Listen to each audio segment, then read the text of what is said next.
Just keep living. Just keep living. Hello, everybody. JKL. Welcome to Stay Homekins. Yeah, which podcast are you on now, Paul? That is my third podcast This of the says day. he did some threedoms earlier, so he Did has a couple threedoms back to back. So now you have to know where you are. I know. I'm a child of the universe. The picture. Did you take the picture? You forgot to take the picture for our Instagram. Stay Homekins on Instagram. Check it out. He usually posts a little telegraph picture like, we're doing it. A telegraph picture. Well, it's like telegraphing. Do you think it's like telegraphing the episode? Yeah. I think that's a very poetic way to put it. Oh, okay. So, anyway, this is Stay Homekins, which we started 1 year ago this week. This is the anniversary week of Stay Homekins. Stay Homekins. It was March 19th. Mm-hmm. Is that today? That's what I said in my memories. No, in my little quote unquote memories. But then today is today? Yeah, today's the 19th. Well, remember, we didn't start on Fridays. We started on Thursdays and switched to Friday. Because we realized we recognized the error of our ways. Yeah, well, look, we were so much younger then. Ain't that the truth? I got the gray hair to prove it. Anyway, we started a year ago once we got locked down. And we had to deal with this pandemic, okay? And we couldn't leave the house. And so we were like, why don't we just do our date nights Friday night on this podcast? Yeah. I'm Janie Haddad Tompkins. I'm Paul F. Tompkins. He's a comedian. She's an actress. We live in Los Angeles and we just sit and we just gab. We just gab. We just gab. Well, can we say gab anymore? Oh, is that so not charged? Is it? We just gab. We just parlor with each other. Oh, gab. Gab is a thing. Gab is that thing. Gab was, yeah. You know what's funny? Telegram is too. I said telegraph, didn't I? You did say telegraph. That's right. So basically, the far right is stealing all of every word. I don't know what to say. We just sit here and shoot the fucking shit. Yeah. That's what we do. Also, by the way, I've learned over the year that kids listen to this, and I'm sorry because I cuss. Look, if kids are listening to this, it's better that they learn cursing from us. I mean, what do you think? Where do you stand on like the whole, like Lenny Bruce? What? Like, wasn't his I think he should be back in jail. His whole thing was like, we have to use these taboo words to take the teeth out of them kind of thing or something. I think that was I understand where he's coming from, and I think that was sort of a naive idea. I feel like that was like it doesn't hold up to modern times. No. It doesn't. Like, I think saying those things more has not proven. Hey, look, the N-word's been around for quite a long time. Was his whole thing the N-word? No, or just everything. Well, I'm remembering just that bit in the movie Lenny where he starts using all these racial slurs as he looks around at the people. Should that be a watch along? No, it should not.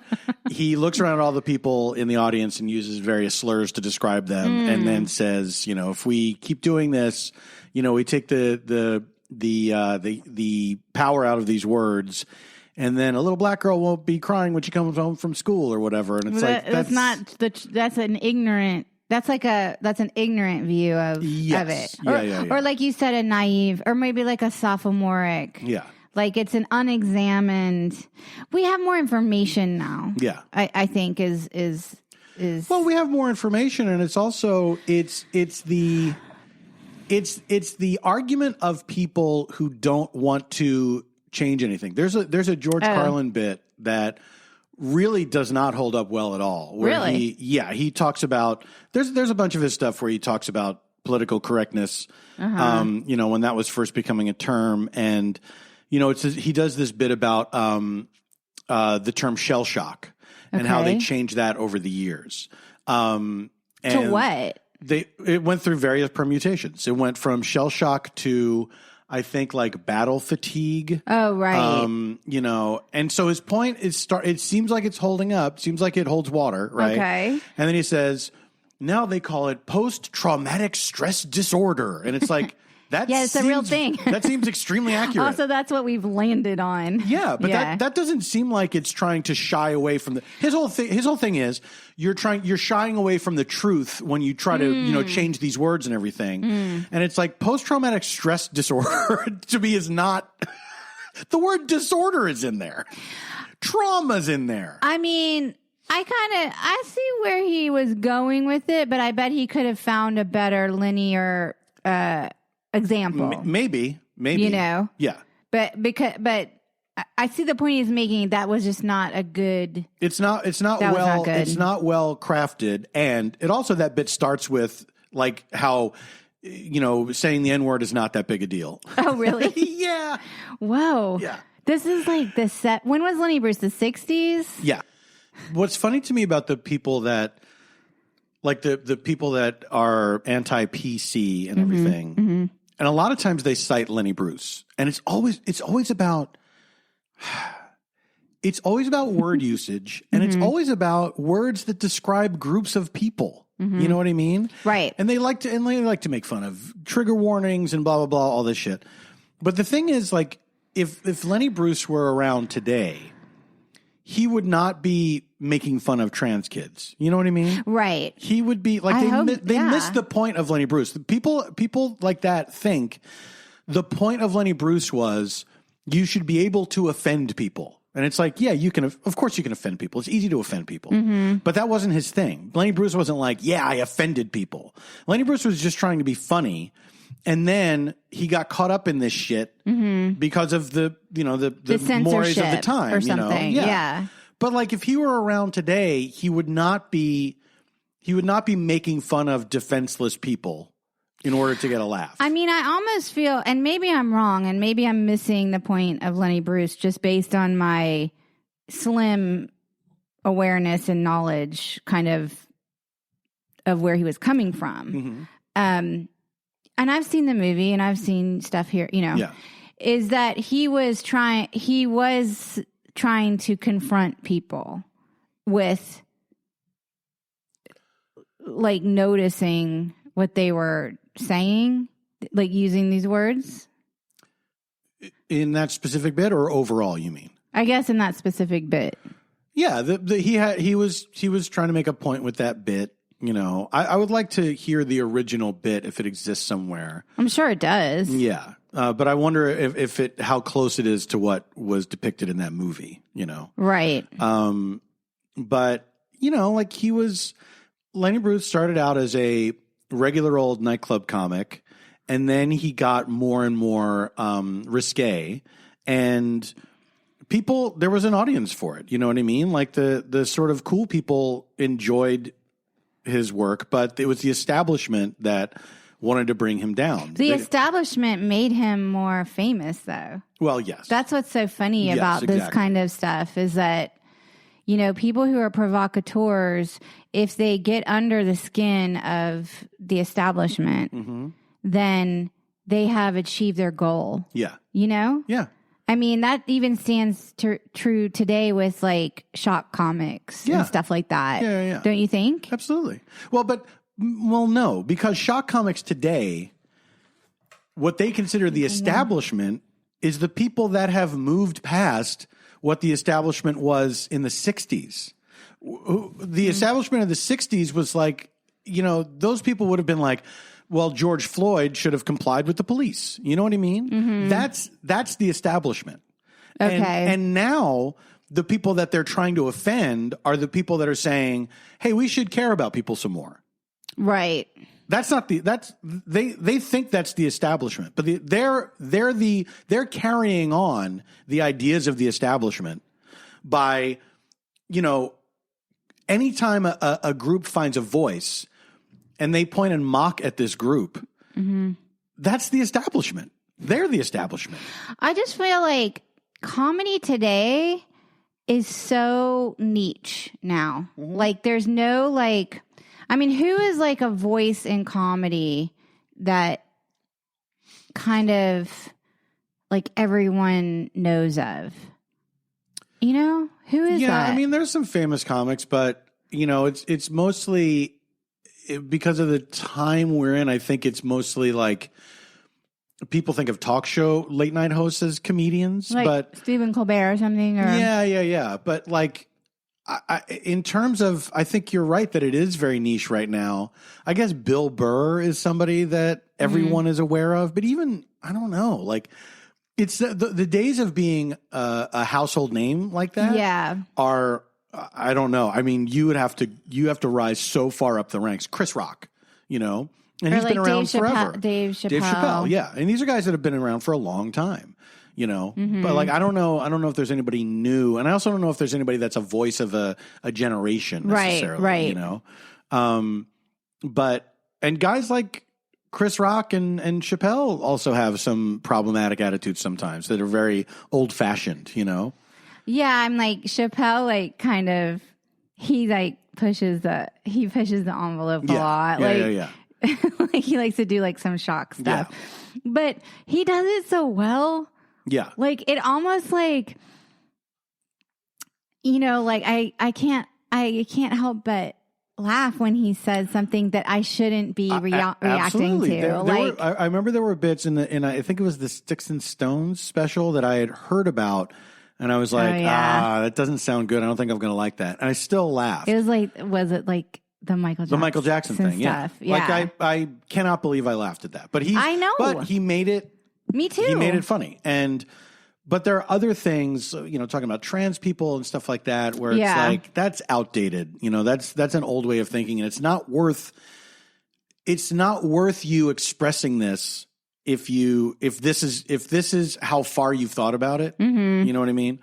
And like the Louis C.K. stuff, when he talked about somebody having a brittle spirit because there was a woman that Louis C.K. worked with on a sitcom pilot, and he was, disgusting to her. But it really fucked her up, and she kind of got out of the business. And Chappelle's take on it was that she had a brittle spirit, and it's like, I don't know, man. Well, I don't think that's your call to make. I mean, listen.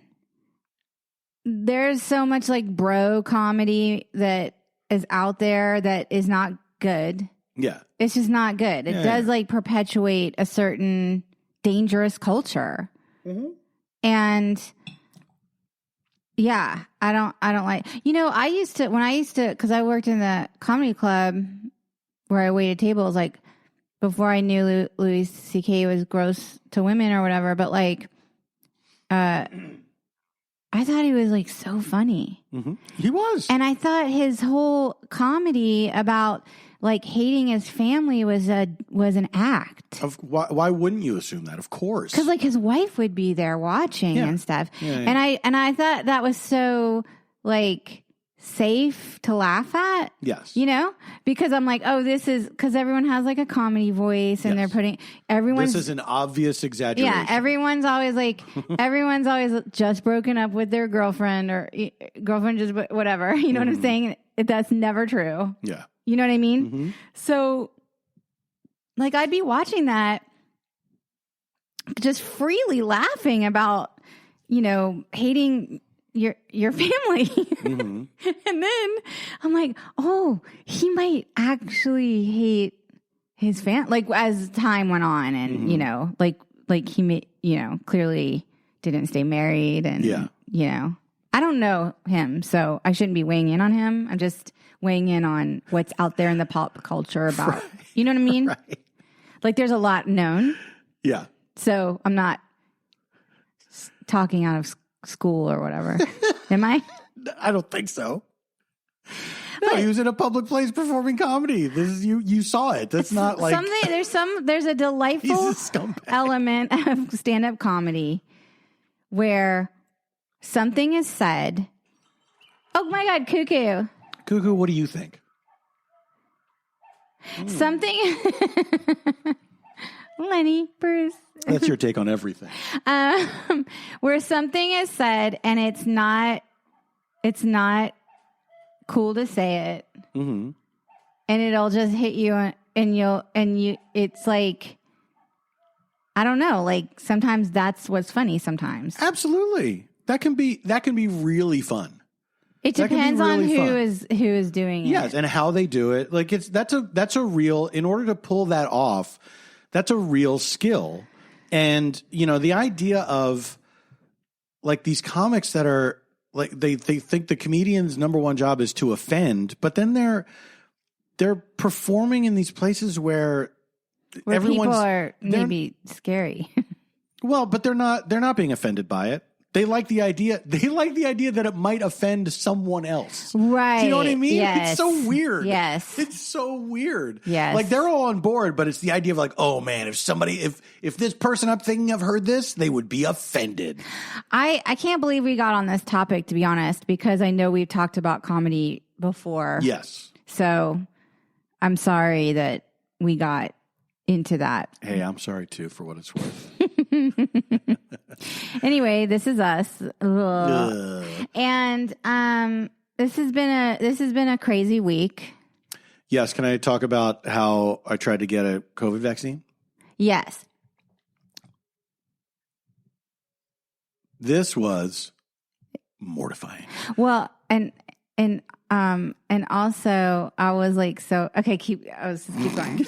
I was going to say I was so excited. I need to set the scene as I was so excited. Yes. That Paul had this. Okay, go on. We, a friend sent this link that was on the Up and Up. Click through. It takes you right to the appointments. There are open appointments. You fill out all this stuff. They ask for all your health history. They ask for your occupation. They ask for a couple forms of contact. And so fill all this out.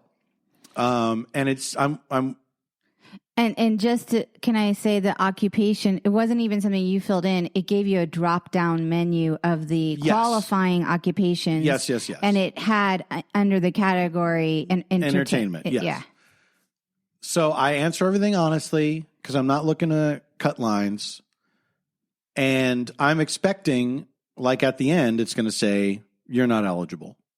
But it says you have an appointment. And I'm like, wow, this is great. Okay. So and it's the next day.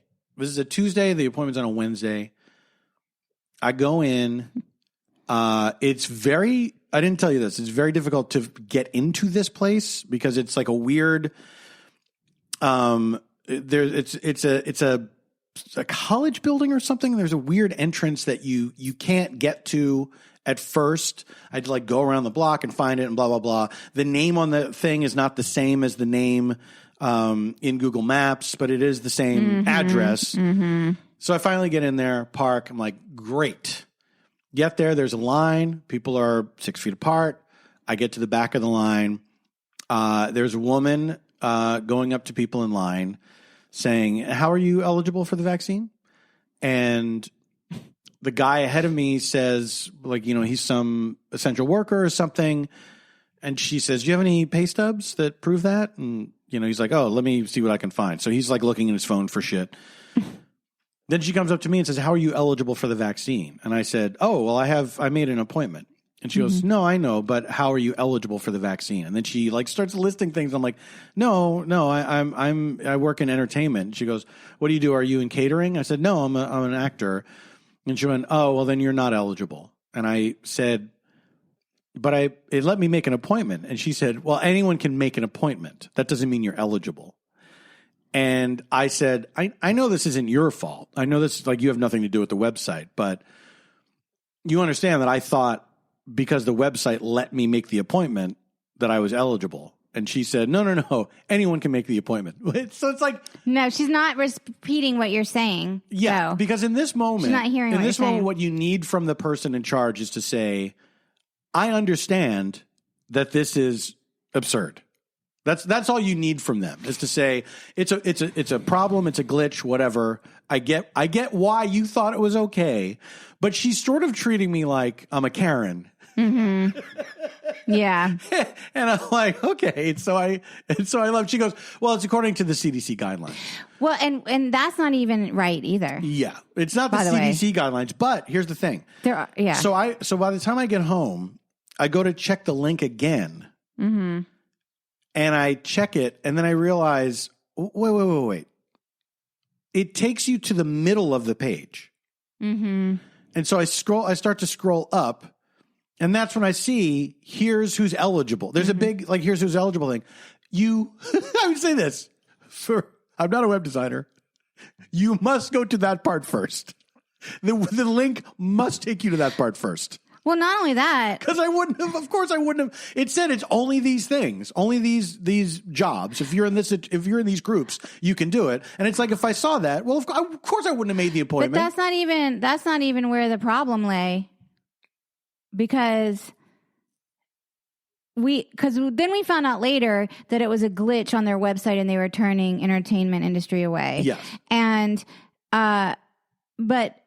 In the drop-down menu of eligible occupations, entertainment should not be listed if it's not There's many problems wrong. Okay. It should not take you to the appointments right away. It should take you to, are you eligible or not?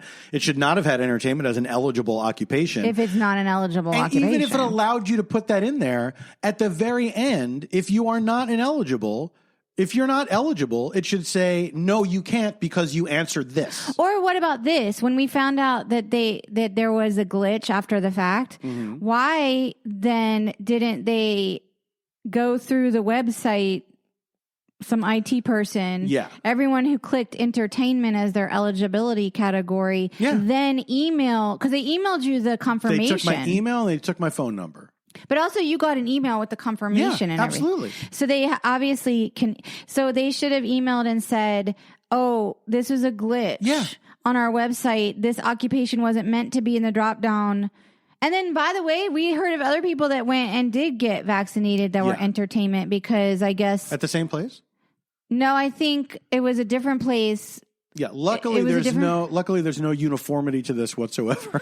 I just am like, so system. I'm like, I've gotten to a place now where I'm like, and I've been reading certain medical ethicists stuff and everything where it's like, and not only that, Dr. Fauci and Biden said, if you can get it, go get it. Right. Like I feel personally that the clinic should have owned their glitch and jabbed every arm that came through with an appointment. I feel at that point, absolutely. And then fixed the glitch. But look, the glitch. I understand that. I understand. I didn't mind being turned away so much as I minded there was no acknowledgement that this was not my fault.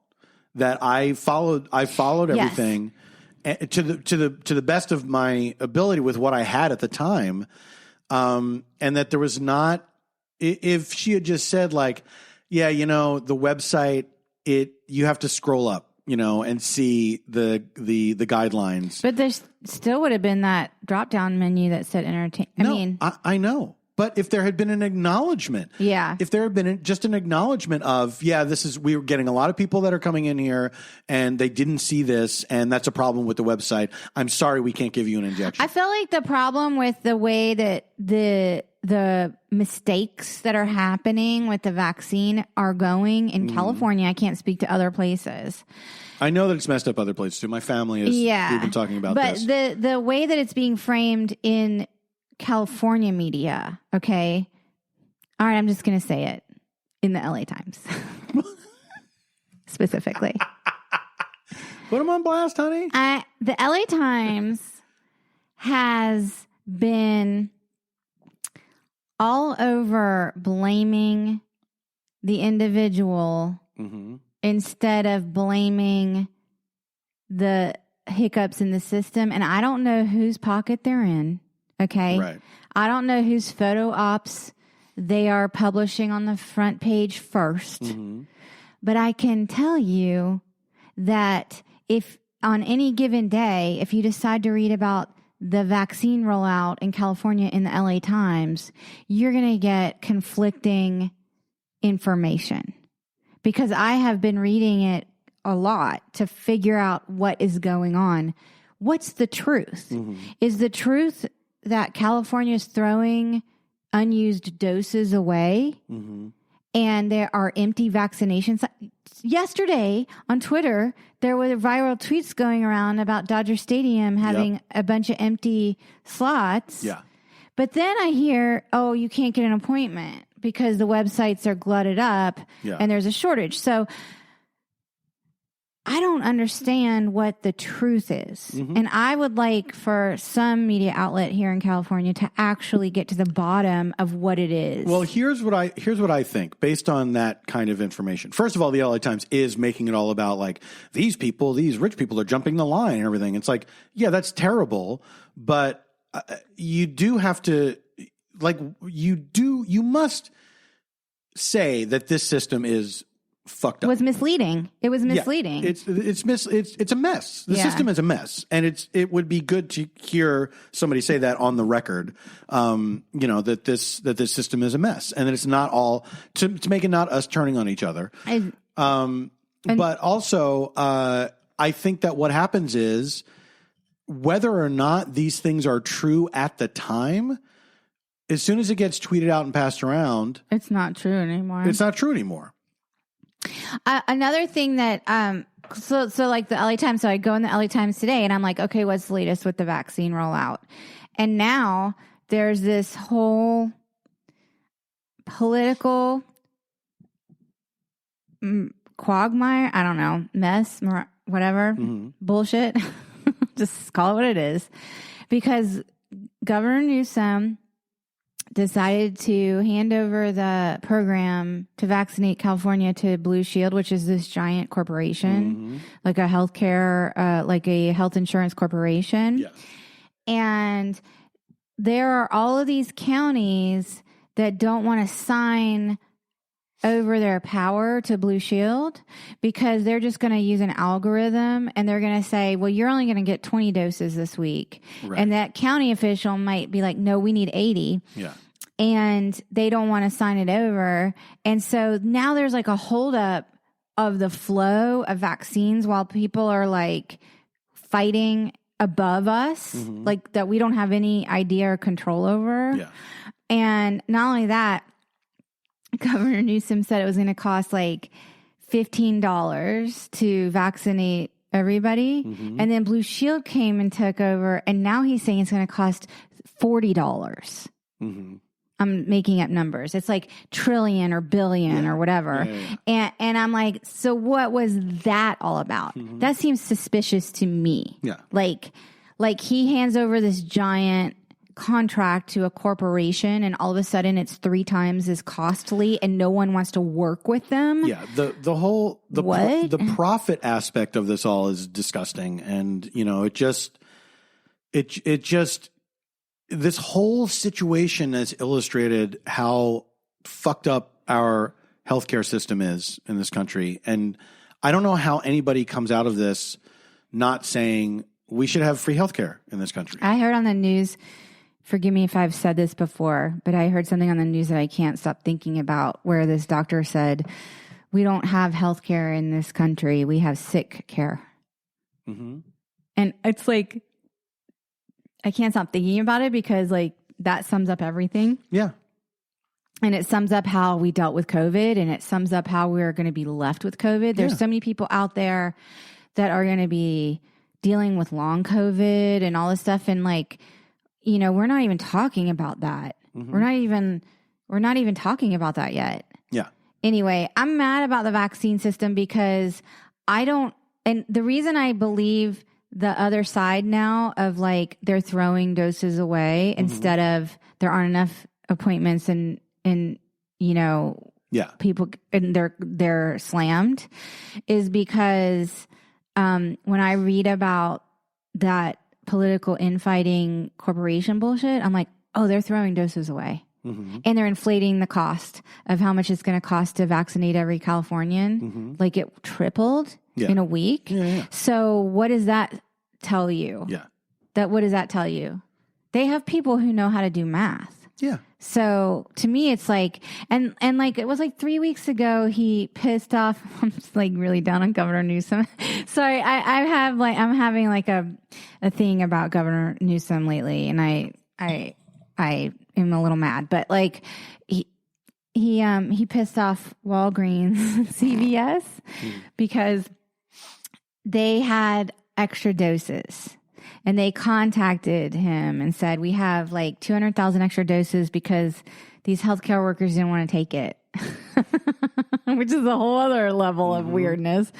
And he was like, oh, okay, we're going to send them to this other place. And then he stood up and gave this speech and was like, Walgreens and CVS, they didn't know what to do. They had all these extra doses.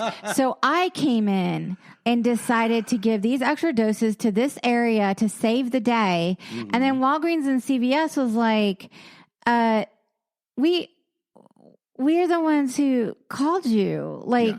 Like, fuck you. Mm-hmm. And then meanwhile, I'm hearing of friends that are like, hey, if you get your appointment at Walgreens or CVS, they won't ask any fucking questions. And I was like, yeah, cause they're pissed at Governor Newsom. That's my fucking theory, is that they're basically like, we don't want to follow the tiers.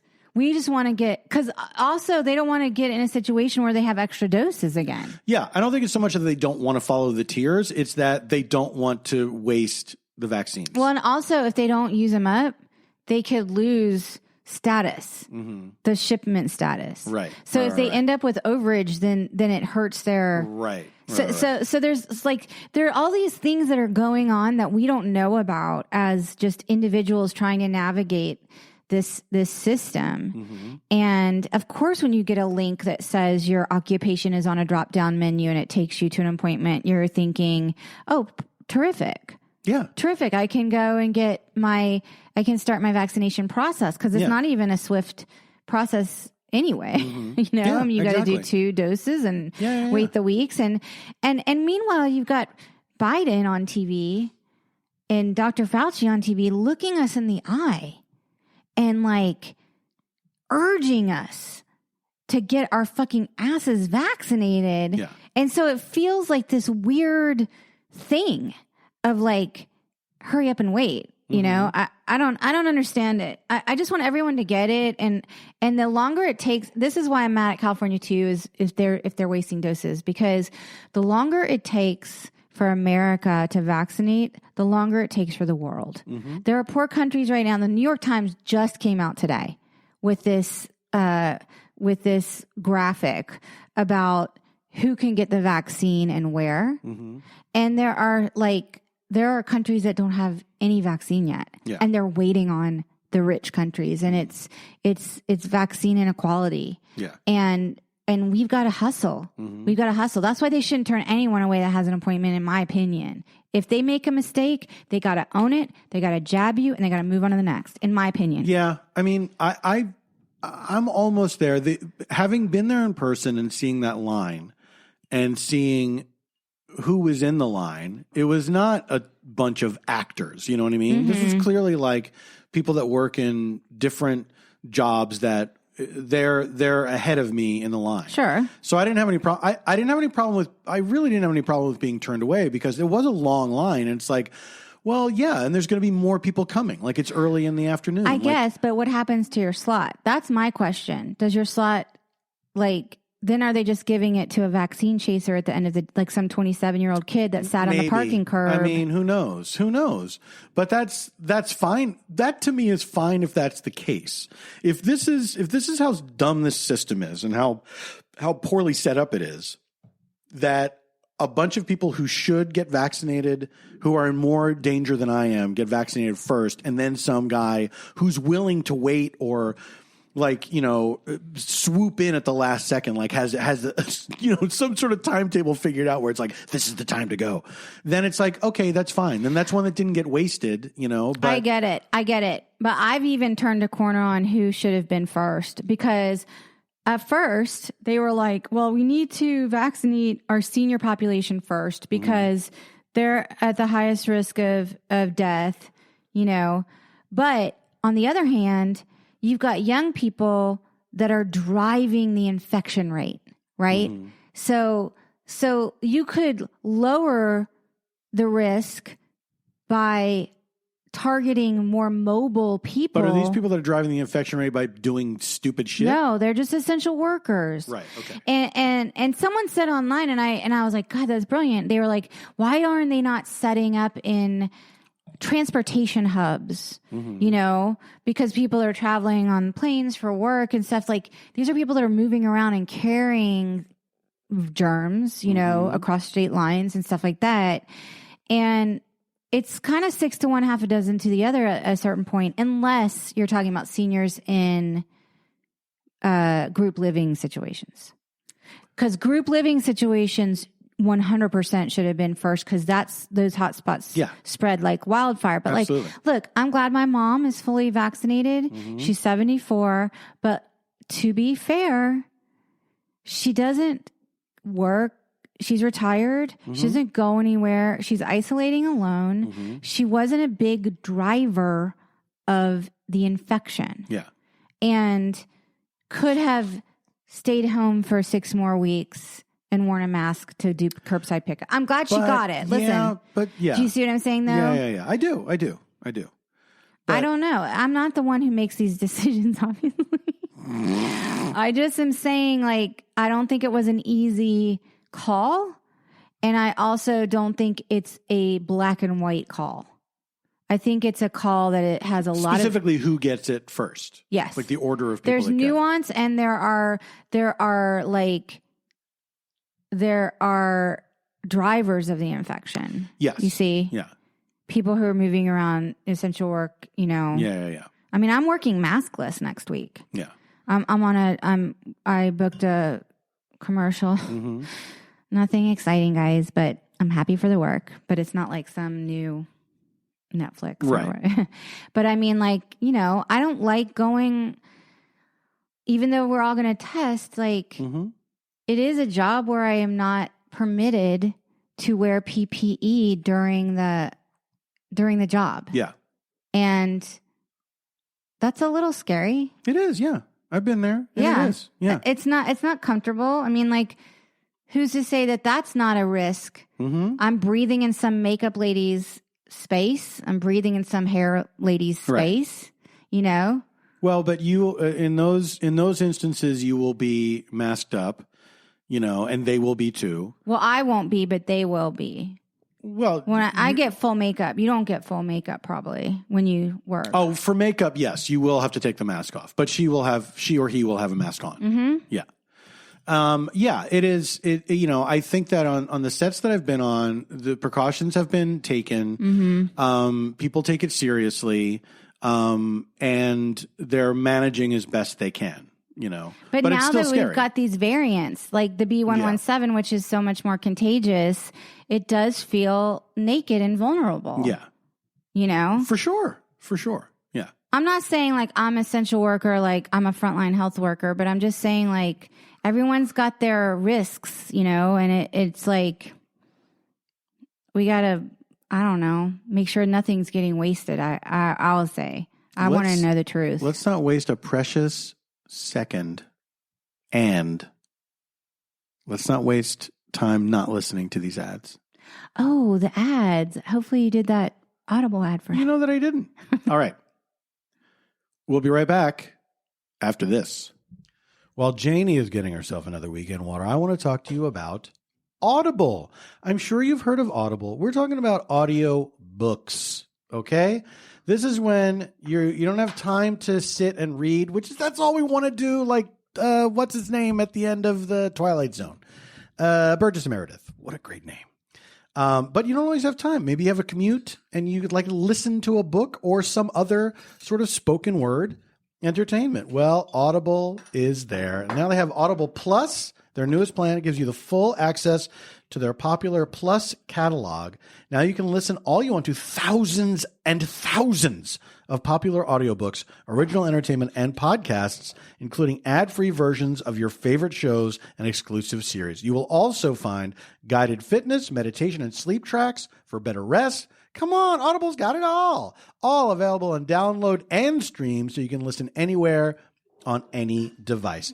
What am I listening to? Well, I'm listening to The Nest by Cynthia Dupree Sweeney, a fantastic book written by someone I personally know. Shake it, baby. Twist and shout. If you would like to get on the Audible train, you should do it because with an Audible membership, you get full access to the Plus catalog, It's got all those books, all those other spoken word entertainments. It's got the word plus music series. It's got so much stuff. You will not regret it. Here's what you do. You go to audible.com and you wait, where's the code? I'm looking for it. Hold on. This is a lot of copy. Everyone stop being mad at me. I'm a good person. I'm not bad. Okay. Visit audible.com/homekins, HOMEKINS, or this is fun. Text Homekins to 500 500 500-500. You get a text. You send a text to the Audible people. And then there's like a kid there with a phone who's like, I got another text. I'm blowing up. That's what he's saying all day long. That's audible.com/homekins or text Homekins to 500 500 and you will get such a deal. That's audible.com/homekins or text Homekins to 500 500. Audible. I did it. Oh boy. Janie, guess who's sponsoring us this week? Is it Usual Wines? Good guess. Oh my God, That's exactly who is sponsoring them. us. We do love them. Usual, thank you for sponsoring us. We enjoy you both as a sponsor and as an item. Usual Wines are wines for the modern drinker. Each bottle is 6.3 ounces. That's a heavy pour, about a glass and a half of wine. No more pouring wine down the sink, which we used to do for fun. And then the wine bill started to add up. I used to paint with it like Pollock. And then Janie fooled some art collectors. It's the subject of a Netflix documentary. You should check it out. Because of the single-serve format and bottle design, Usual is always fresh. No more flat, bubbly, or stale rosé. The wines are low-carb, and they have 0 grams of sugar. Usual has a red blend, a rosé, and a sparkling white wine called Brut. They also have Usual Spritz, which is a low alcohol. What would you say the percentage is on that? Like 0.85%. That's extremely low. Oh, it is? This one's 8.5. It's like White Claw for grown-ups. It's exactly what it's like. I can't wait to try that one. I haven't tried that one yet. Each serving of the Usual Spritz is just 83 calories. So go check out Usual's website at usualwines.com and use our discount code Homekins for $8 off. A glass on us. Is it just Homekins or is it the full Stay F Homekins? Oh my God. I thought you had that in front of you. No, it says XXX the whole time. Folks, what you're discovering, this is exciting. This is a live ad read like you've never heard before. By the way, I emailed him all this stuff 3 times like 2 weeks ago. Didn't I? All the information? I hope that people heard that dog bark and that icy Stay silence. F Homekins. Go to usualwines.com. Use the discount code STAYFHomekins for $8 off your first order and try your first glass on us. Our marriage is not in trouble. We're back. Paul's like, well, I'm a real stickler. Where I'm like, we should not talk about this. Okay. I'm like, you can't go. Paul's a generous ad reader. Let's just say. Ads are too long when I do that. Because it's supposed to be 60 seconds and he doesn't want to give anybody any free ad time. I'm Lebanese. So back off. Like Klinger on MASH. So. And you're also wearing a dress. Anyway, I did want to say this week another horrible thing that happened. What? What's funny? I was thinking, like, maybe we'll lighten it up in the second half. You were? I did want to say another horrible thing that happened this week. Well, one thing I definitely do want to say that I want our friends in the Asian American community to know that we are thinking of them and we stand by them and that we absolutely recognize and denounce this uptick in hate crimes against our Asian fellow citizens. And I've been reading and trying to learn more, and it's upsetting. For what it's worth, I would like to say that I do believe that this is a racially motivated attack. I don't know why people the media are trying so hard to say that it's not or to dance around that. Like, obviously it is. This is white supremacy. I don't even understand why. Here's what I don't understand. Why would it be even hard to say that? Like, is it because this is just me as a woman talking, as a woman in the world? Is it because men they're like, oh yeah, I've wanted to murder women I've sexualized before. Like I've had like Army Hammer thoughts. Now I'm circling it right back to the Army Hammer. Right. But like, is it because it's like, no, it's relatable to want to kill women from a sexual place? What is that? I don't know. I don't know what it is. I don't know if it's just a standard. They're always afraid to attach racial motives to things, and it's bananas to me. Well, it's really up to the DA, right? Like the cops can say whatever dumbass. Well, the cops say whatever, but the guy himself said, oh, "I'm not a racist. I killed them because they tempted me." Oh, by the way, definitely listen to a serial killer. Well, he's a mass murderer, not a serial killer. Oh, wait, that's different? I thought a serial killer was just like you killed more than one person. No, serial killer is it's a serialized killing. You are methodically killing people over a course of time. I heard that he actually was going to he was going down to Florida to do another place. Okay. I mean, so he could have become a serial killer, I guess. But this is more like he's taking out a group of people. That's a mass murderer. It's just a mass shooting. Yeah. It's a mass shooting. Look, not to take anything away from the guy. Maybe he had a plan that was going to go on for years. I don't know. I mean, he was only like 21 or something and apparently very religious, which is a whole other situation. Because then you have to wonder, like, what religion was that? I made what religion is that? He's what religion do you think it is? Definitely a form of like Christianity. Yeah. Because there's like a repression thing there. Yeah. Right? The demonization of sex while also fetishizing it. And I made a tweet about this that was, I can expand on here, that it's like everything about this is what is wrong with America that we don't admit that is wrong with America. There's racism. There's hang-ups about sex. There's this what I think is a very toxic Christianity that sort of preaches a hatred of other people. You know, like if you're not in our group, then you are a sinner and you are vile. You know. And then the guns, that he got the guns so easily. He got it like that day or something? Yeah, something like that. And it's like, it's all of our problems that we won't acknowledge our problems. But also like, you know, if he was having this, you know, murderous thing, like how do we intervene with people who have murderous intentions? Like how do we do that? Well, how do we find a way in society to... I don't know. I think also people don't do you the favor of announcing their murderous intentions all the time. Sometimes they do, sometimes they don't, you know. And sometimes these people are monitored and sometimes they're not.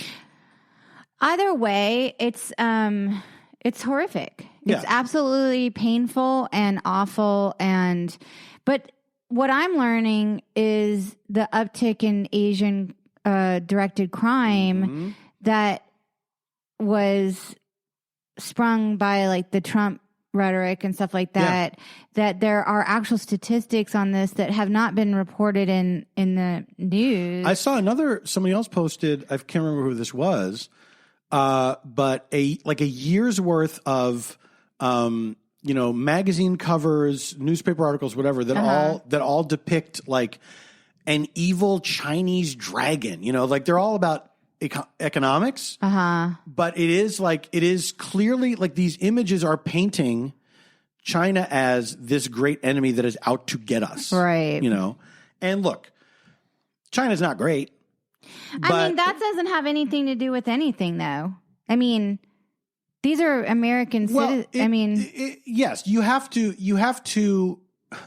I think when you post images like that, when you publish images like that, there should be some consideration for how stupid and ignorant people in America are. Well, that's a good point. You know, anyway, I just had to acknowledge it because it was such a shocking thing that happened this week. And, you know, it's funny. I I've been trying to, and I know we talked about the pandemic and now we're talking about this and stuff like this and vaccine inequality, blah, blah, blah.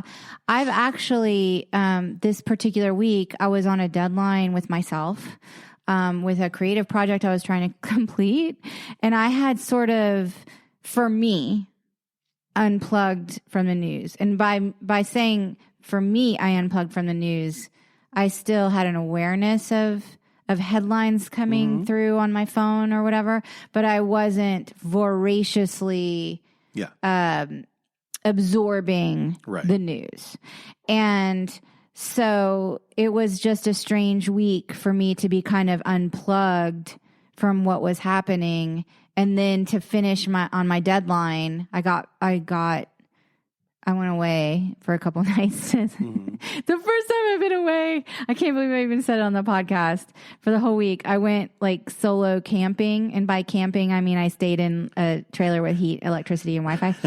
And like an hour from here or whatever. But so I did my deadline. And then when I got back, I was sort of like flooded with all the information that happened during the week. And I was just like, God, like you can't look away for one fucking second.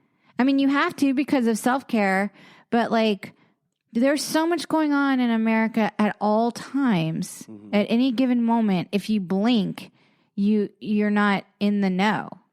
Am I crazy? I also think like it's better sometimes to unplug because you don't want all this negativity, but yeah. I don't know. How are you absorbing? I'm like how was your, cause I was gone for those 2 nights on my deadline. What did you?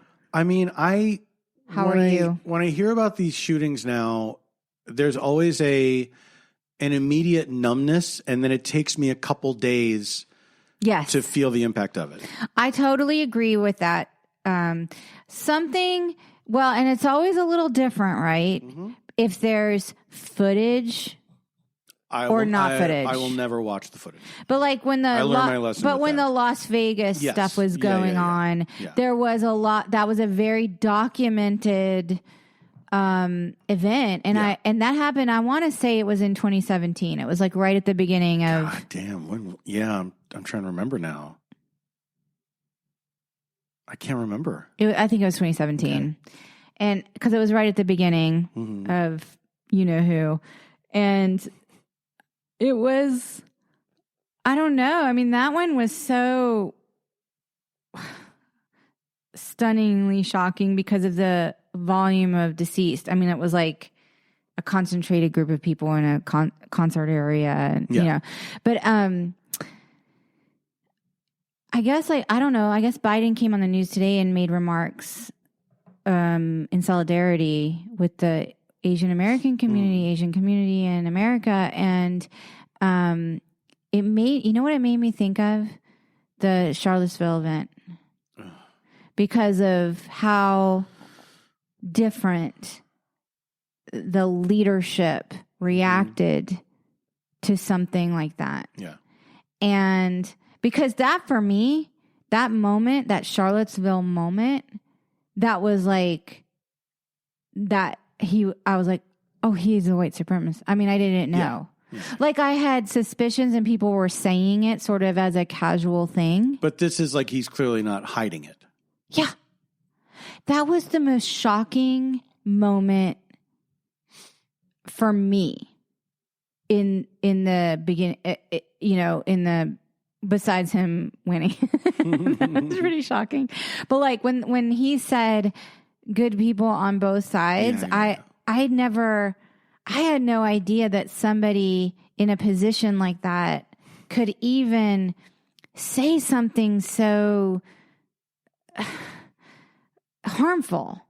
Like I just didn't, I didn't have a capacity for something like that happening in America. I mean, call me naive. Call me Lenny Bruce.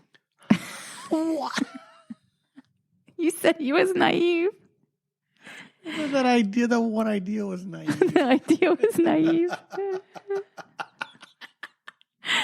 Oh, naive little Lenny Bruce. Well, I was gone. I was out of the country when that happened. I was doing a play in Edinburgh.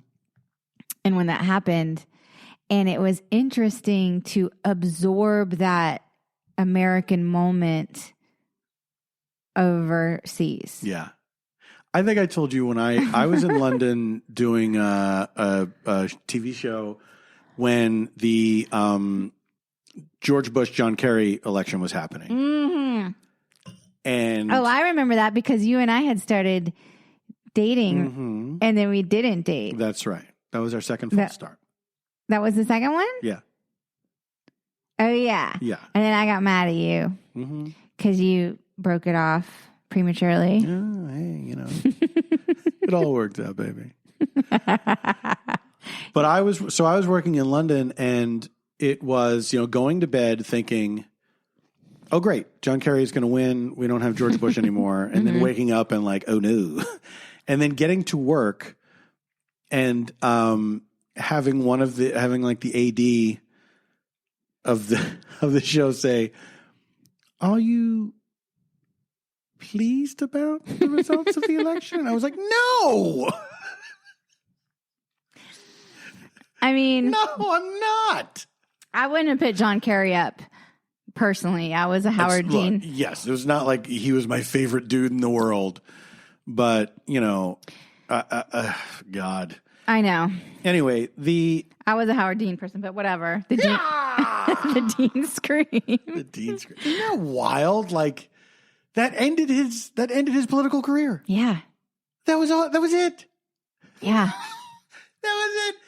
He yelled weird one time that one mic picked up. I know. Do you know what it was, though? It was comical. There's no way around the fact that it was comical. I think the problem was it wasn't just a weird scream. It was also very funny. It was funny. And I think because it's the big build-up. And your friend Blake used to do this. You were. I remember you telling me that play. Yeah, and he would do it backstage where it's like, "Hey, we're gonna go to Virginia. And we're gonna go. And we're gonna go. Yeah!" It's not. The scream is not as funny without the build-up. It's not as funny without the build-up. I was pretty disappointed that primary, but I did what I had to do and got behind John Kerry. We have listeners that were tiny children when that happened. Yeah, that's true. I was a tiny child. No, I mean listeners like you. If I can put it in PBS terms. And listeners like you. Anyway, so that's been our sort of week. I was on a deadline. But you made it. You made your deadline.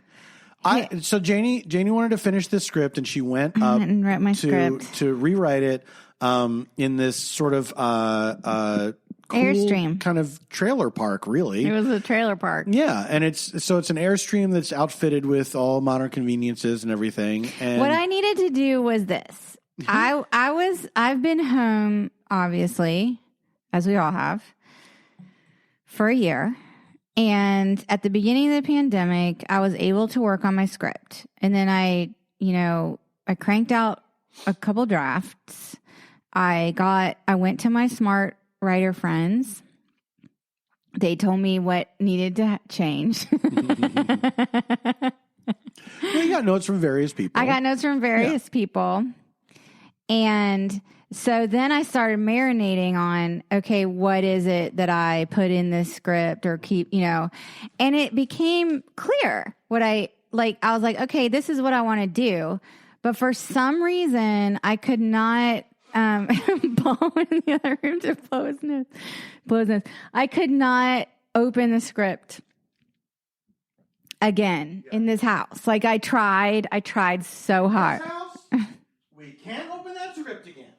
I tried so hard, and I was like, I'm like, unfortunately, hypersensitive. And so, like, the energy that's around me is what. Oh, here we go. I knew it would be my fault somehow.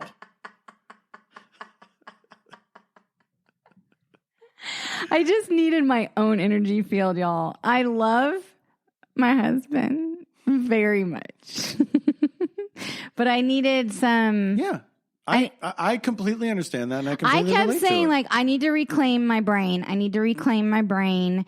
And I was, like, hesitant to go anywhere because I had other friends during this pandemic that have gone off. They are like, oh, we got an Airbnb, and it was great. Couldn't believe all the stuff people were doing. People were going to the national parks, and I was jealous of that because I really want to do that, you know. But I had personally could not.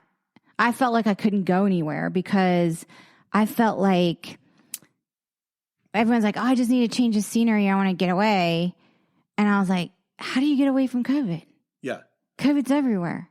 Like, for me to go somewhere and, like, not be able to go to the hotel bar or what, you know, like, I don't think I felt the same way. It felt like robbed of the experience in a way. Because you're not going away to have a normal experience somewhere. You're going away to have a different COVID-tainted experience yes. of, like, if you go to a hotel, you're worried about how clean is this? And the air, swapping air. Yeah. The air duct. If you go to an Airbnb, you're like, did they really clean this? Yeah. You know, are you going to go wipe down everything? Because that's people were talking about that. Like, yeah, well, we took went there. our own Clorox wipes. And I'm like, I'm doing that at home. Yeah. That's sounds not like vacation. that sounds like a ball to go and disinfect a stranger. this place. A stranger's Everyone home. stay outside.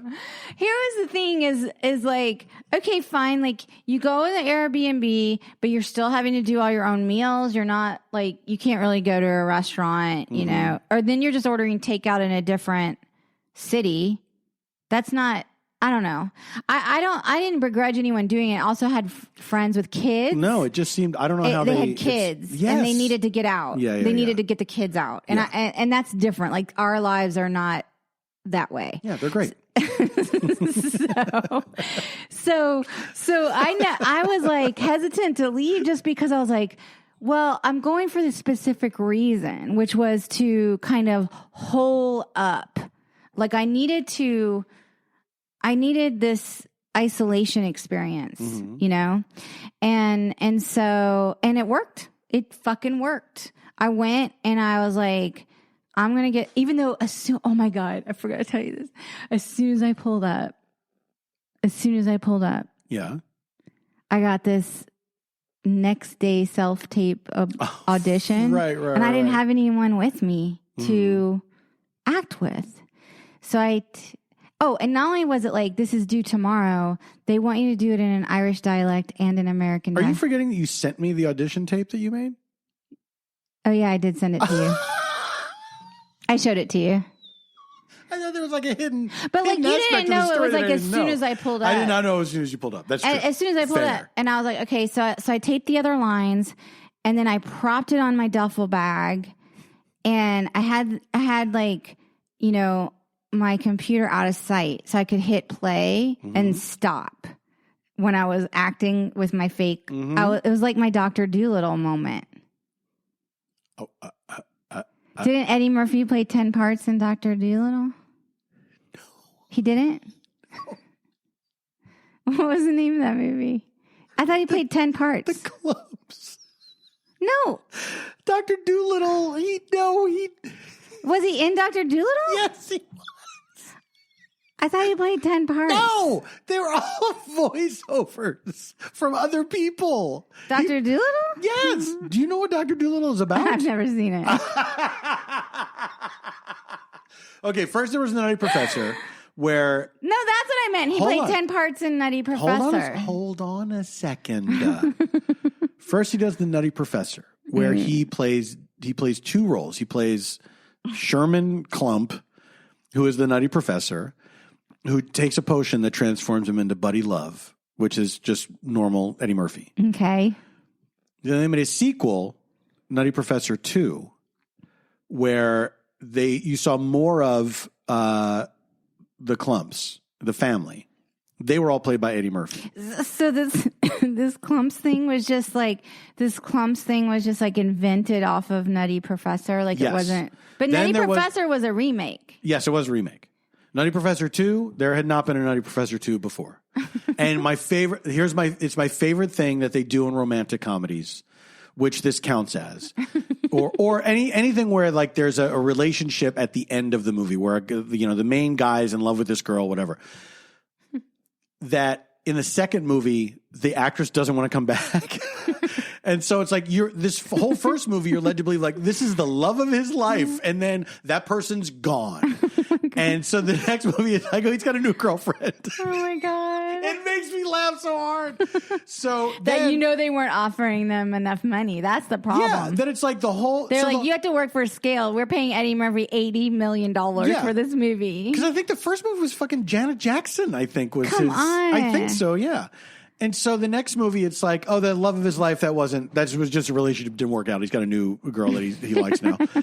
Then they made The Clumps, which was just all full on. Eddie Murphy is 8 people, right? Okay, that's what I meant. It was my Clumps moment. Then he makes NORBITT because now Eddie Murphy has an addiction to latex or something where he's like, I need to be in a fat suit or I get sick. Wait, was NORBITT in any way related? No, it was a totally separate thing. Who wrote it? I don't know. A computer. I want to watch these movies now. Oh, what if we spent a day right before we're allowed to go out? Right I after love we Eddie both Murphy. get vaccinated. You know, sure. when I was a kid, I loved Raw. Oh, absolutely. Absolutely. I mean, when I grew up on Eddie when Murphy. I was an loved him. infant. Of course, yeah, in your crib. Instead of Baby Einstein, that's what when they they played like Raw for me as a baby because I would cry. Okay. You'll always take it a step too far. People love it. I get a lot of fans. Look, I love it. I get a lot of fan mail over this bit. It's a good bit. And you know what? Thank you for seeing me. Thank you for hearing me. Do you know what's a funny movie that I would like to watch again? A movie that I thought was really funny was Bowfinger. Did you ever see Bowfinger? You know what? I think I did, and I don't remember, but I remember that it was good. Yeah. Who else is in it? Is Steve Martin. Judge Reinhold? Reinhold in it? I don't recall Judge Reinhold being in it. Are you thinking Fast Times at Ridgemont High? He was in everything is he around? What's his deal? Yeah, he's still around. I feel like he was in something not long ago. Really? Yeah, he's still around. But Bowfinger, I remember Bowfinger being really funny. And Eddie Murphy was like really funny. Was there some kind of bit in there where Steve Martin like joins a fake Scientology? Yes. Yeah, I remember Bowfinger. And Terrence Stamp is the head of they call it Mindhead. Yes, Bowfinger.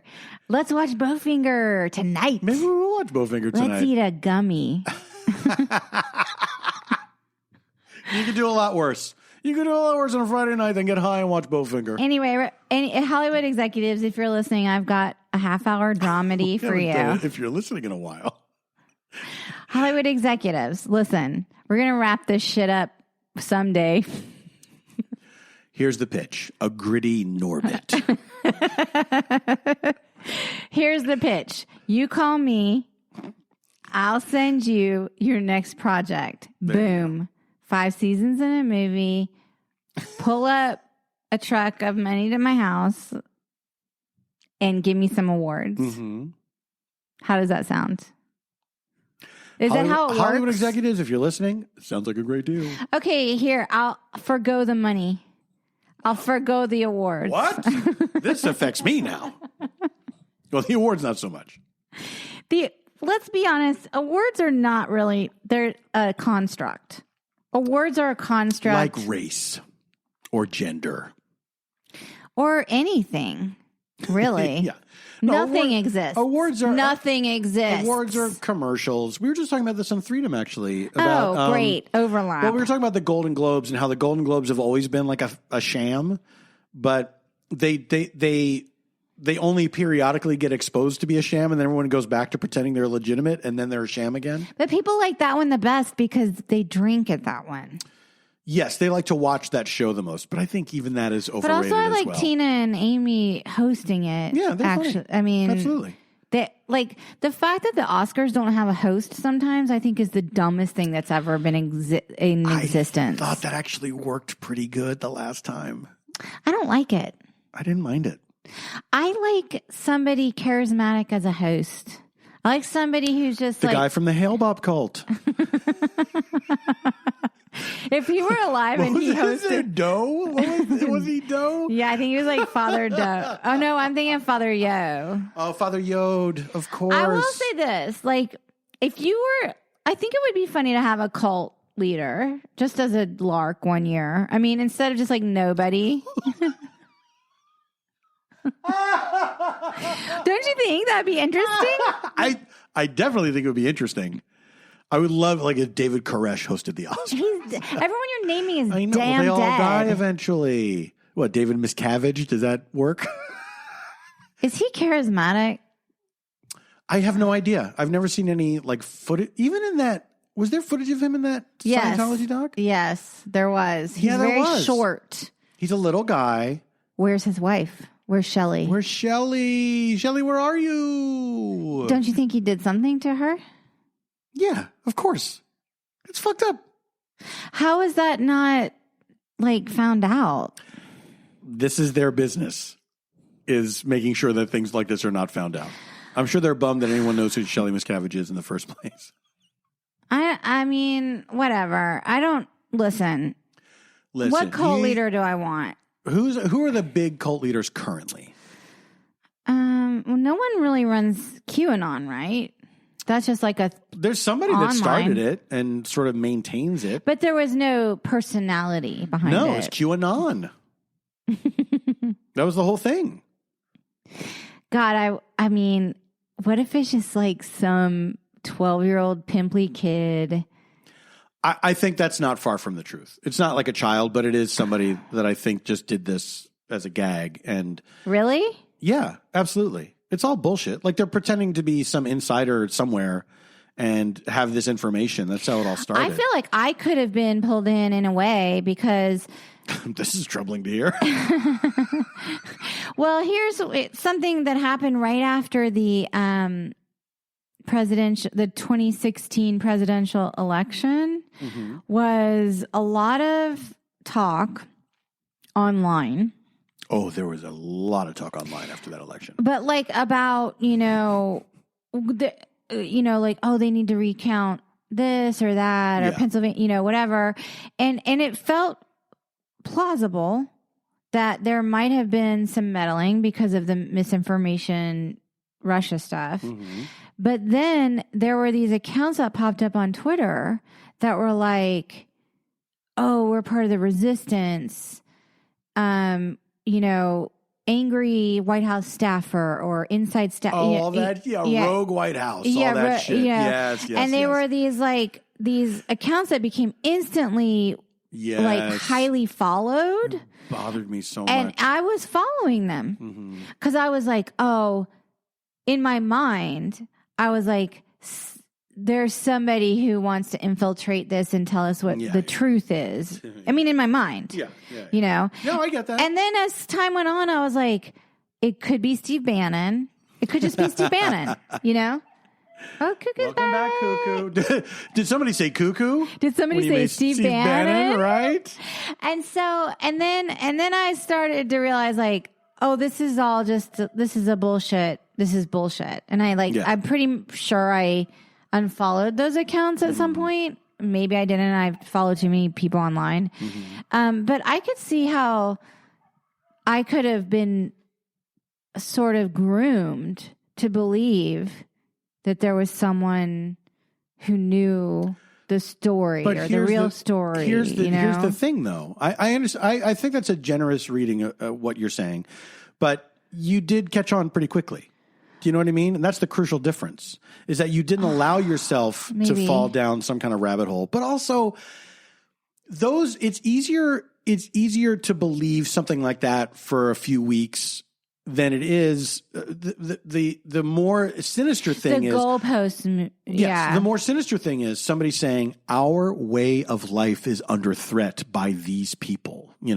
If you're inclined to believe that stuff anyway, and somebody is saying this, I think it's easier to get sucked in if you're already inclined to believe that kind of thing. Like if you just say like, oh yeah, everyone in Hollywood, they're all pedophiles, everyone knows it. And then somebody's saying like, look, I know for a fact, Tom Hanks. Mm-hmm. But then it starts to get loony, like so weird. Right. Where it's like that, Donald Trump is still the president. They made Trump look like Biden and all this shit. Yeah. One of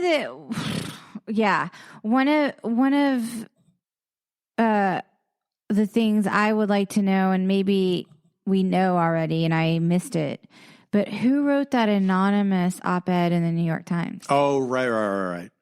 Because now I'm thinking it was like fucking Kellyanne Conway. I remember at the time a lot of people were saying it was Mike Pence. A lot of people thought it was Mike Pence, but I don't think it's Lodestar. Yes. Yeah. But I mean, but the only person it really could be is Kellyanne, because she was playing both sides of the coin the whole time for her own gain. And Pence, was she playing both sides? But Pence was like a believer. I don't remember her saying, no, hold on a second. First of all, I don't think Kellyanne Conway was playing she was playing one side. She had like chosen like, this is my thing. She was. It works for me. She was, but she knew the sham. She knew. Oh yeah, she did. She knew the sham. She did, but she was not like, I don't think she was playing both sides. She wasn't conflicted. She was soulless. Yeah, she wasn't conflicted in any way. No. She decided what she was going to do. Yeah. But my point She's just an empty monster. But my point is that she wasn't like a believer. Right. But I don't think Mike Pence was a believer either. I don't know. I think Mike Pence saw this as an opportunity. He did it. And he dutifully carried. I think Mike Pence is massively full of shit, but I don't think he was like, Donald Trump is a great guy. I'm sure Donald Trump offended all of his delicate little sensibilities. I disagree a little bit, because he was almost. This is how our marriage ends. But he was murdered. He was almost murdered by Donald Trump. Yeah. And then he came out and was against impeachment because he was more scared of the murderers. You think that's why? Yes. I don't know. Absolutely. See, I think he was a GOP company man, and he was more scared of the murderers than he was of Donald Trump. No, I don't know. He's a worm.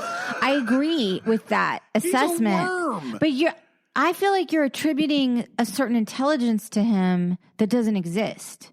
Whereas Kellyanne, I feel like, is a cunning and intelligent. I would say they're about as smart as each other. I disagree. I mean, it's politics. You know what I mean? I don't think I'm not saying Mike Pence is some genius, but I think that because I think this is an emotional thing. What he did, I think he was saying so like, do you think these people wanted to fucking hang me, and so I am going to say don't impeach Donald Trump. So who wrote the Lodestar letter? I don't fucking know, man.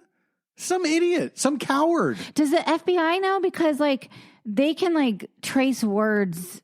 Yeah, I know. And shit. And be like... Yeah, I know. They could be like, this person used Lodestar to make it look like Pence, or they can say this person used Lodestar because it was Pence. We got to get our friend Mindhunter on the line. By the way, it's so strange to me that Pence is such a devout Catholic.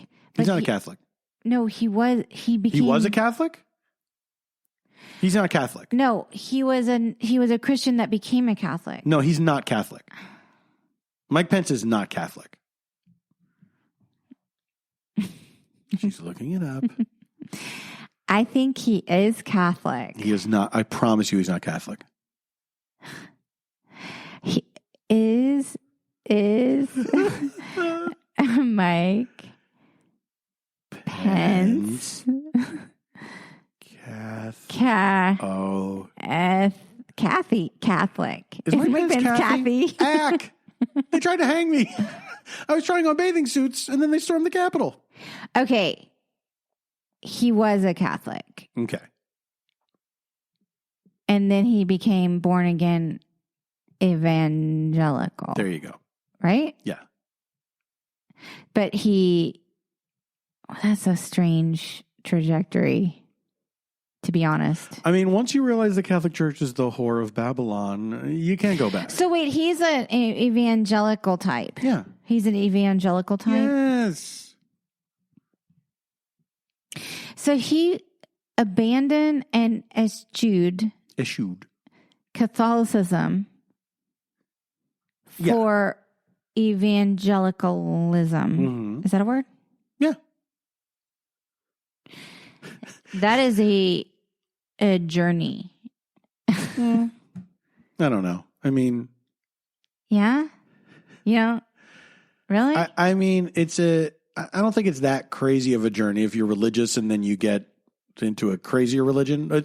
Look, who's to say what's crazier? But I think he wanted to be more of a hypocrite and he managed to do it. Pope Francis let me down this week. Pope Francis. I know you really had a lot of hopes pinned on him. Look, Pope Francis was kind of like, I'm a little different.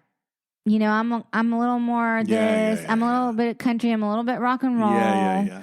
And then all of a sudden he was like, no, gay people can't be married. And I was like, what the fuck, Francis? Yeah, it's a sin, I have been blah, blah, sticking blah. up for you all over the map.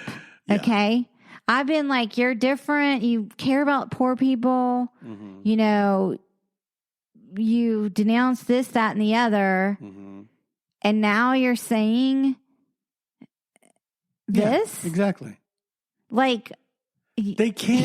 He made me look bad. Yeah. Because I was out there kind of like, this guy gets it. Like, this guy is he's gonna bring us in. Nope. The Catholic Church got brought into the 20th century in the late 60s, early 70s. With Vatican II. Is that what you're talking about? Yes. Vatican II and guitars. And guitars. Don't forget the acoustic guitars. But they're not going to be in the 21st century for probably another few centuries. For real? Yes. Because then they stop being the thing that they are. Disagree. I disagree as well, but that's the way they see it. I thought that he had a handle on modern living and modern times. I think that he understands modern times, but I think that there's probably more politics that happens in the Vatican than is ever let on, and probably it was like he himself might not give a shit. He might think Pope Francis himself might think God loves all people, and he said this, and God does not. Pope Francis, I don't personally think God has a problem with gay people. I don't think that. But I'm sure there are people in the Vatican who are like, you can't say that. This is one of our big things. You can't say that. And he's like, all right. This is our thing. We love to hate gay people. But he could also be a devout Catholic who was like, no, homosexuality is a sin. That's what I've known all my life, and that's what is true. Whatever. Francis, if you're listening, and I know you speak a lot of languages, so you might listen. I hope nobody snitch tags Pope Francis so he listens to this. I do follow him online. Pontifex? Yeah. Sure. If you're listening, I feel like you could really do a lot of good in this world if you would speak up for the gay community and not denigrate them with this sin bullshit. Here, I think about this all the time, that the people that are against gay marriage, that usually they're the same people that think that God has a plan for everything, right? So why wouldn't God's plan be that gay marriage should be a thing, and that gay people can adopt all the unwanted children that come about because there shouldn't be abortion, right? So the people that don't want to get an abortion and they have these kids, but they can't keep the kids and they give them up, wouldn't this be a way, wouldn't this be a great plan by God to say, well, look, this is part of my divine plan all along, is that these people can then provide a home for these children. But they don't think of gay people as people. That's the problem. I know. Well, not every Catholic thinks of gay people as inhuman. They just think of them as sinners. But they think of them as untrustworthy. That's the narrative. There's varying degrees. There's varying degrees, because there are Catholic people that are modern Catholic people that have gay friends, but they think that homosexuality is a sin and that it's not right, and that gay marriage is not right because marriage is between a man and a woman. It makes me so angry that I really, Francis, please. I think you're wasting your breath. He speaks a lot of languages. He speaks English. You know he listens to podcasts. No, I don't know if he's getting around to this one. You don't think he hit, and listen, Pope Francis, if you're listening to hit this, subscribe and please give us 5 stars. and if you're listening to this, who are you guys? All right, we got to wrap this up because this is a long episode. It was a heavy episode because of those ads. It was those ads. That's a separate. It was 10 minutes. This has just been us because it's a separate file. Don't give me that. Fine. Do you have any recommendations? Yes, please listen to my friend Kulop's latest episode of Add to Cart. Yes. Kulop Vilaysack. Oh my God. Did I say it like that? Vilaysack. Yeah. That's what I said, isn't it? You said sack. It's because I say had. All right. So it would, in the South, it would be it'd be like Vilaysack. Kulop Vilaysack. Anyway, my God, y'all. Kulop Vilaysack has a new episode of Add to Cart. Kulop. Anyway, she's lovely and she has this great podcast. It's actually about shopping, but her and her co-host talk about the Asian American hate crime uptick. And to me, the episode was so useful to listen to, not just their sort of emotions about it, but they had a lot of useful information like statistics and resources. Yeah. And, they were naming some books and I had read one of the books and I felt good about that, but that was just a coincidence. But they talk about, sort of being engaged and, I recommend that. That's my big one. That was going to be my recommendation as well. It's very. Well, I saw you tweet. Honestly, I didn't know they had done that episode, but I had seen that you tweeted about it. Yeah. I guess Kulop had tweeted about it, but I was less online this week, and so I kind of missed it. And then you had, because yours comes up in my feed more because of our legal arrangement. Yeah, that's a setting on Twitter you can check. I don't know. What else are you going to recommend? I'm still making. No, that was it. I'm still making my way through Better Call Saul. The name of the show is Add to Cart, and the episode is titled "Asian Hate and Gaslighting in Georgia." So that's pretty direct. Yeah. You can find that there. And it was great. Yeah, I listened to it. Episode. I listened to it today. It's very intense and very raw and very emotional, but it's absolutely. Really, really, I think important to listen to. It has a lot to say. That's what I liked about the episode. It wasn't just their emotions, which were useful to feel. No, with them. They express everything very, very well. Their own personal experiences. Her co-host Sujin. Yeah, like she was saying things about misogyny and stuff like that I had never really heard before. Yeah. And I was like, oh yeah, that I was sort of impressed with some of her observations in a way that I had not, because I've heard lots of things about that topic. Yeah. I mean, it was cool that her, she's a journalist and like her journalist side came out on this episode. It was her journalist side that came out. But it's great. And if you're Asian, I think it will express a lot of things that you're probably feeling. And if you're not Asian, it is definitely good to listen to understand how this affects people. The thing that kills me about the Asian hate crime stuff and the bigotry toward the Asian community is because I grew up in the South, and I was not really around many other Asian Americans. The bigotry that existed was mostly toward the African American community, just based on the demographics of where I grew up on the East Coast. And it kind of like, I didn't know a lot about the Japanese internment camps and stuff until I became older anyway, and sort of started learning about that in our history. But for some reason, as a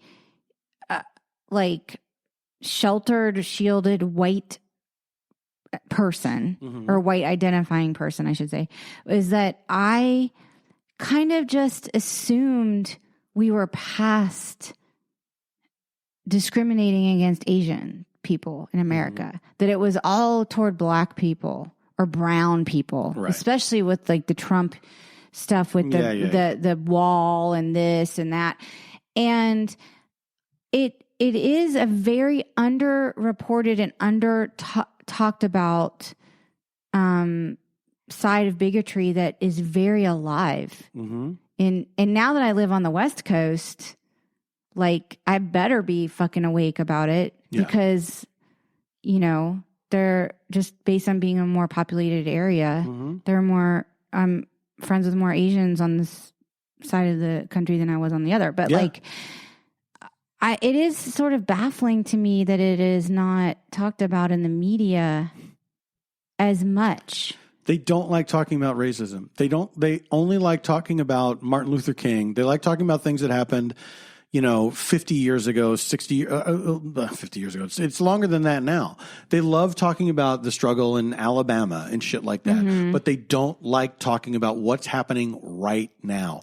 They constantly hedge their bets.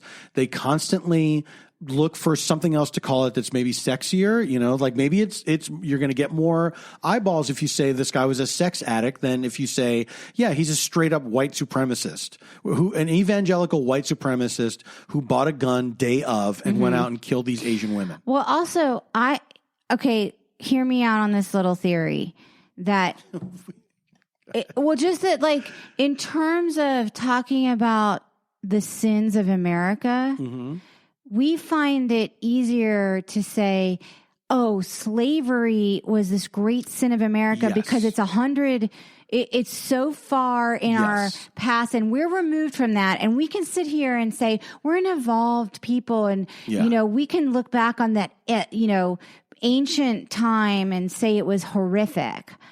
Even though there were like lynchings, fucking whatever. But like the Japanese internment in the 40s is so much more recent than the 19th century stuff. Well, there's also Jim Crow, which they talk about, you know, they reference it as if it's over. True. As if, like, thank God we don't have those laws on the books anymore. And yet lynching is still not a there's also crime. like all the gerrymandering and anyway, we got to get out of here. We don't know what we're fucking talking about. Just listen to go out and listen to shit. Listen to our Holy Father, the Pope. Listen to him. Go read shit. Don't listen to us. We don't fucking know. Go read the Holy Bible. It has all the answers you need. All right. We are going to be back next week. Thank you so much for listening. We love you. We are stayfhomekins on Twitter and Instagram, stayfhomekins@gmail.com if you want to write to us. And we will be. What are you smiling at? I was thinking of all the emails we've gotten. We've gotten like a faraway smile. Many great emails. All right. Thank you for writing to us. I love that. Oh my God.